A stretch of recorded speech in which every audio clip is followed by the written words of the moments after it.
আসসালামু আলাইকুম আমার বোনেরা, তুমি একজন নারী। তুমি কি জানো ইসলাম তোমার কি মর্যাদা দিয়েছে? আজ এই ভিডিওতে তুমি জানতে পারবে ইসলাম নারীকে কিভাবে দেখেছে, কিভাবে শ্রদ্ধা করেছে, আর কিভাবে নারীকে করেছে জান্নাতের পথের প্রথম আলোকবর্তিকা। নারীদের সৃষ্টির মহিমা ও সমতা। প্রিয় বোনেরা, তোমরা কি জানো তোমার সৃষ্টি হয়েছে আল্লাহর নিকট থেকে, একই আত্মা থেকে। কুরআনে আল্লাহ বলেন, তিনি তোমাদের এক আত্মা থেকে সৃষ্টি করেছেন। তুমি পুরুষের থেকে কম নয়, তুমি সমান। তুমি এক আলোকবর্তিকা, এক জীবনের মায়া, যে ছায়ায় থাকে পরিবার, থাকে শান্তি।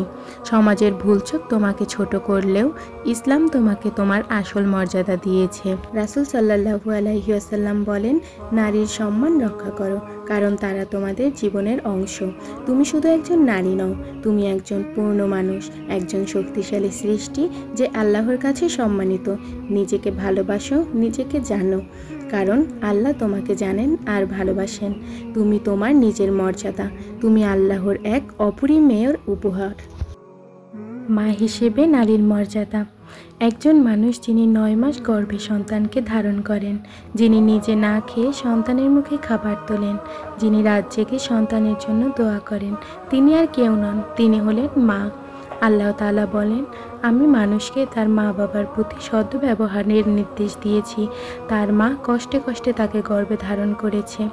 মার ত্যাগ, কষ্ট ও ভালোবাসা কোনো শব্দে পূর্ণভাবে প্রকাশ করা যায় না। তাই ইসলামে মাকে এমন এক মর্যাদা দিয়েছে যা পৃথিবীর অন্য কোনো ধর্ম বা সমাজ দেয়নি। রাসূল সাল্লাল্লাহু আলাইহি ওয়াসাল্লামের কাছে একজন সাহাবী এসে জিজ্ঞেস করলেন, হে আল্লাহর রাসূল, কার সাথে আমি উত্তম ব্যবহার করব? রাসূল সাল্লাল্লাহু আলাইহি ওয়াসাল্লাম বললেন, তোমার মা। আবার জিজ্ঞেস করলেন, তারপর কে? বললেন, তোমার মা। আবার জিজ্ঞেস করলেন, তারপর কে? বললেন, তোমার মা। চতুর্থবার বললেন, তারপর তোমার পিতা। এই হাদিস আমাদের শেখায় মায়ের মর্যাদা বাবার চেয়েও 3 গুণ বেশি। স্ত্রী হিসেবে নারীর মর্যাদা। বোন, তুমি শুধু স্ত্রী নও। প্রিয় বোন, তুমি জানো তুমি যখন একজন স্ত্রী হও তখন তুমি কেবল একটি সম্পর্কের দায়িত্ব বহন করো না, তুমি হয়ে যাও একজন পুরুষের জন্য জান্নাতের দরজা। ইসলাম তোমাকে ছোট করে না, তোমার হাতে তো পুরো একটি ঘরের শান্তি। রাসূল সাল্লাল্লাহু আলাইহি ওয়াসাল্লাম তোমার কথা বলেছিলেন শ্রদ্ধার সঙ্গে। তিনি বলেছিলেন, তোমাদের মধ্যে সেই শ্রেষ্ঠ যে তার স্ত্রীর সঙ্গে উত্তম ব্যবহার করে। তুমি যখন হাসো তোমার স্বামীর হৃদয় প্রশান্ত হয়। তুমি যখন কষ্ট পাও আল্লাহ জানেন তুমি কি ত্যাগ করেছো। তুমি জানো একজন স্ত্রী যখন 5 ওয়াক্ত নামাজ পড়ে, রোজা রাখে, নিজের সতীত্ব রক্ষা করে এবং স্বামীর প্রতি অনুগত থাকে, আল্লাহ বলেন, যে দরজা দিয়ে ইচ্ছা জান্নাতে প্রবেশ করো। ইসলামে নারীর নিরাপত্তা ও অধিকার। ইসলাম নারীর মর্যাদা দিয়েছে মা হিসেবে, বোন হিসেবে, কন্যা হিসেবে, স্ত্রী হিসেবে। সে শুধুই মানুষ নয়, সে একজন আশীর্বাদ, এক আলোকবর্তিকা। যখন সে কন্যা, রাসূল সাল্লাল্লাহু আলাইহি ওয়াসাল্লাম বলেন, যে কন্যা সন্তানের লালন পালন করবে, স্নেহ দেবে, শিক্ষা দেবে, জান্নাত তার জন্য ওয়াজিব হয়ে যাবে। যখন সে মা, তাকে বলা হয়েছে তোমার মায়ের পায়ের নিচে জান্নাত। যখন সে স্ত্রী, ইসলাম বলে তোমাদের মধ্যে উত্তম সেই ব্যক্তি যে নিজের স্ত্রীর সঙ্গে উত্তম আচরণ করে। নারীকে শুধু শরীর হিসেবে নয়, বরং আত্মা ও মেধার সম্মান দিয়েছে ইসলাম। পুরুষের যেমন অধিকার, নারীরও তেমনি মর্যাদাপূর্ণ অধিকার। ইসলাম নারীর নিরাপত্তাকে করেছে ফরজ। তার সম্মান রক্ষায় ইসলাম দিয়েছে কঠোর বিধান। তার সম্মতিহীন কোনো সম্পর্ক হারাম। তার ইজ্জত নিয়ে কটূক্তি করা গুনাহ। ইসলাম নারীকে রত্নের মতো রক্ষা করে।